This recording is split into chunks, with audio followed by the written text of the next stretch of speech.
The Commission on Elections has filed electoral sabotage charges against its former chairman, Benjamin Abalos, for the alleged manipulation of electoral results. Jillian Guerrero has the details. The Commission on Elections has filed electoral sabotage charges against former COMELEC Chair Benjamin Abalos for the alleged manipulation of the 2007 senatorial election results in the North and South Cotabato. Lawyer Charlie Yap led the COMELEC team in filing the charges against the former COMELEC Chair along with 3 others who were involved in the false sabotage case. In a vote of 6-0, the COMELEC has junked the recommendation to acquit Radam and Martirizar of the charges. Pasay City Regional Trial Court Branch 122 Judge Jesus Mupas will be handling the case against the former COMELEC Chair. Mupas is the same judge who ordered the arrest and detention of Mrs. Arroyo on November 18 on the same charges. Meantime, Abalos declared that he is ready to face the charges and has even appeared before the Pasay Regional Trial Court to surrender hours before the COMELEC filed charges against him. However, despite Abalos' manifestation before the court, Pasay City RTC has denied the motion of Abalos offering himself as state witness against Radam, for citing the prosecution has the sole prerogative to make any person state witness. For GNN, Guerrero, Newsforce. Former COMELEC Chief Benjamin Abalos said that the purported evidence in his alleged involvement in the vote rigging in the 2007 elections in North and South Cotabato cannot establish probable cause against him. On Wednesday, in a motion for judicial determination of probable cause, Abalos asked the court to review the evidence the prosecution submitted. Because of that, on Thursday, Abalos had escaped arrest. However, Pasay RTC Branch 112 Judge Jesus Mupas did not spare the former Paul Chief's correspondence and has ordered their arrest.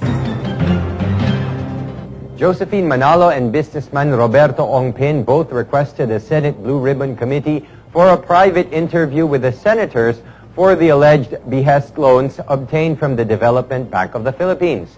Josephine Manalo, the executive secretary of Roberto Ongpin, sent a letter through her lawyer Alexander Poblador requesting Senator Teofisto Gingona III, the chairman of the Senate Blue Ribbon Committee, for a private interview instead.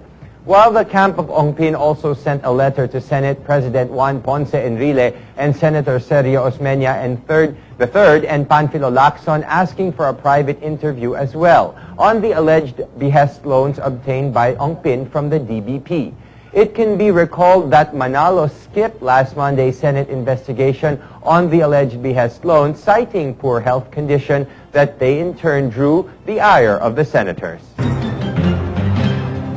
The Bureau of Immigration is on the lookout for businessman Roberto Ongpin's personal secretary, Josephine Manalo, from leaving the country. According to Immigration Head Executive Assistant Lawyer Grace Lara, the bulletin was issued by Immigration Associate Commissioner Siegfried Maison on Tuesday's following up orders of Justice Secretary Leila de Lima. However, Lara explained that the lookout bulletin is for monitoring purposes only, adding that if Josephine Manalo is spotted at the airport, the Senate and the Department of Justice will be informed.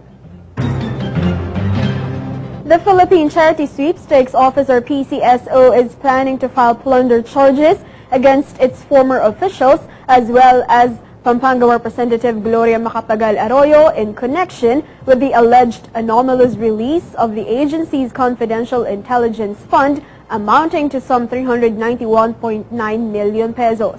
The charity agency has also included the following people in their plunder complaint.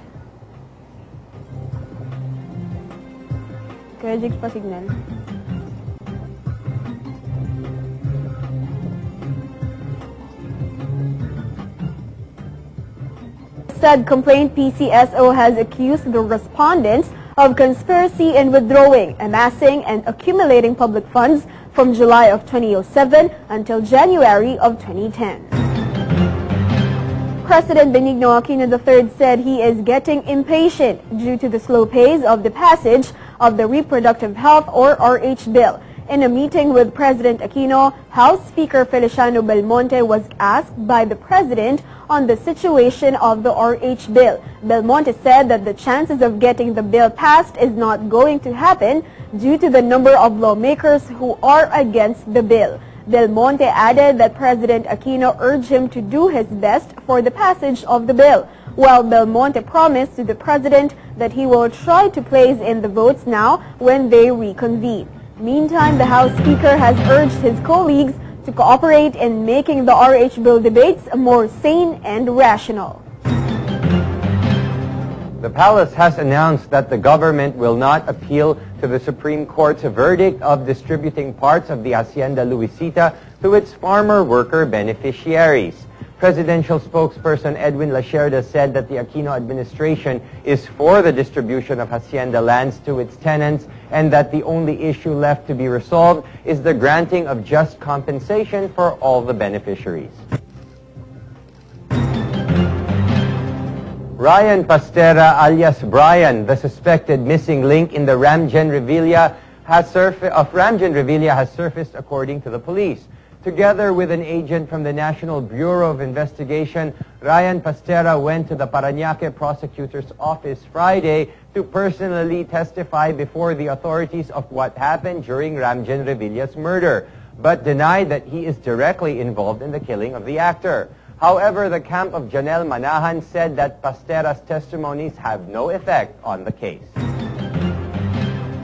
The Energy Regulatory Commission has given the Manila Electric Company, or Meralco, an extended deadline for the power supply company to settle its 6.3 billion peso refund for its consumers that was supposed to be completed by the end of 2011.